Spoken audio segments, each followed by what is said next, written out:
Hey, have you ever felt swamped by legalese and acronyms when you opened your compliance manual? Well, you're not alone. But knowing your compliance obligations isn't just some dull checklist, it's your business's seatbelt and your road to success. So stick with me and I'll help you. Buckle up. Welcome to Determining Compliance Obligation. In the next couple of minutes, we are going to tackle the essentials of internal and external compliance requirements and how they intertwine with the Australian and international standards. And yes, I promise to keep the jargon to a minimum.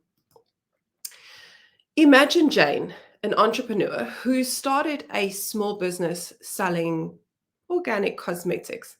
She thought that she was good and she overlooked the Australian consumer law and the ISO standards for cosmetics. So she had to pay a hefty fine and lost customers due to the tarnished reputation. Don't be Jane.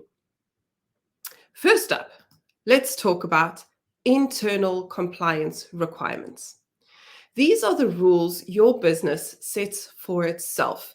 Think about company policies, code of conduct, and even the mission statement. These internal guidelines act as your business's moral compass. For example, in healthcare, you will need to follow internal protocols for patient privacy, like a code of conduct for healthcare workers. Next, there are obviously external requirements.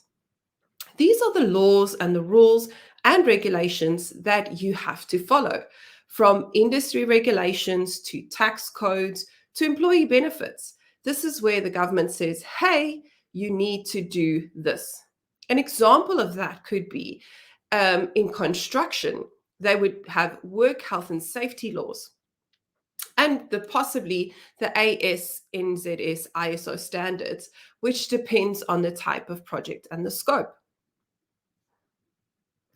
Being in Australia, you have to be aware of the Australian standards as well as international standards. Don't forget, in today's global market, you might need to pay attention to international standards like ISO or GDPR if you have consumers and customers overseas. For example, if you're an e-commerce business, GDPR compliance becomes crucial even if you have European customers. If you fail to comply, you could be staring down the barrel of a multi-million-dollar lawsuit. So, how do you start? Start by creating a compliance matrix.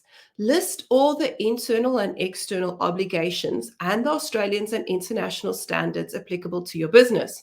Assign them to a team to regularly update and audit the matrix to stay compliant and therefore obviously stay safe.